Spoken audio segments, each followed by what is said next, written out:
Myriam Mascarello, on accueille Florent Rodeau sur le plateau.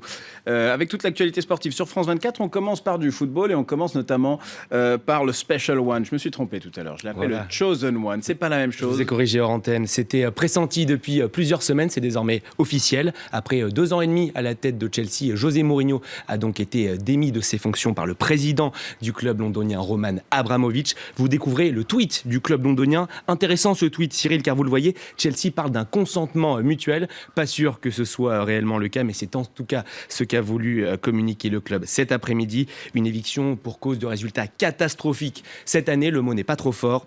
En championnat, jugé par vous-même, déjà 9 défaites sur 16 matchs et un jeu qui n'a rien à voir avec le jeu pratiqué la saison dernière. C'est tout simplement, écoutez, le pire départ pour un champion dans l'histoire de la Première Ligue et du jamais vu, bien sûr, pour l'entraîneur portugais. Pour bien se rendre compte de la situation, regardez le classement. Les Blues occupent actuellement une indigne 16e place, à peine croyable pour un club qui, je vous le rappelle, a été sacré champion d'Angleterre l'année dernière. Ils ne sont d'ailleurs qu'à un petit point de la zone rouge, la zone de relégation.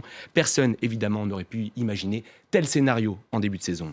Et José Mourinho qui dispose pourtant d'un effectif pléthorique et d'une grande qualité. C'est d'autant plus surprenant. Et oui, c'est le paradoxe. Dans ses rangs, plusieurs joueurs majeurs du championnat d'Angleterre, et notamment le meilleur d'entre eux l'année dernière, Eden Hazard, le Belge qui est en très grande difficulté cette année avec aucun but et aucune passe depuis le début de la saison, sans parler de Cesc Fabregas, l'Espagnol qui n'est plus que l'ombre de lui-même. Terry, le défenseur central, a lui 35 ans et semble désormais sur la fin. Cech et Drogba sont eux partis en fin de saison dernière. L'Ivoirien qui était un véritable relais dans le vestiaire pour José Mourinho. Vous découvrez également ce tableau de pourcentage de victoires sur les 3 dernières années. Seulement 25% de succès depuis août contre plus de 65% les 2 années précédentes. La défaite à Leicester 2-1 aura donc été le dernier match du Lusitanien sur le banc de Chelsea.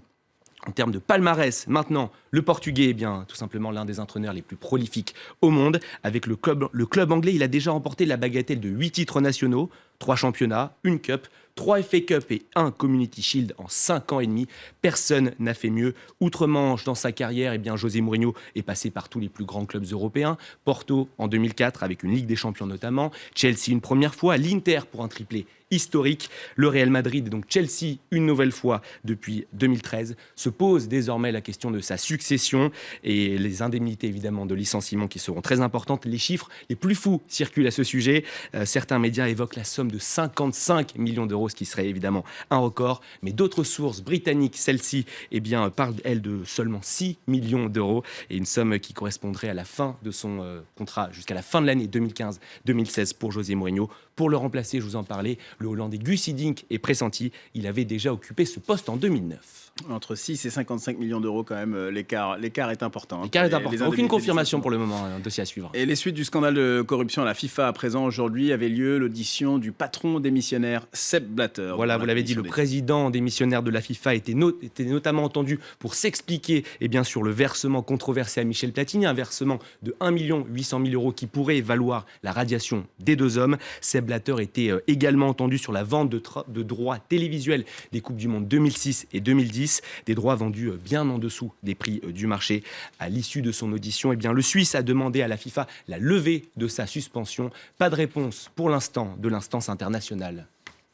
Et en France, on connaît désormais le tirage des quarts de finale de la Coupe de la Ligue. Et oui, un tirage au sort qui ne concerne cette année que des clubs d'élite de Ligue 1, donc vous le découvrez à l'antenne. PSG Lyon pour un remake du match de championnat disputé dimanche dernier et remporté 5-1 par les hommes de Laurent Blanc. Marseille hérite lui de Toulouse à l'extérieur. Bordeaux accueillera Lorient et enfin Guingamp se déplacera à Lille. Tous ces matchs auront lieu les 12 et 13 janvier prochains. Hier soir, au Parc des Princes, le PSG s'est difficilement défait de l'AS Saint-Etienne.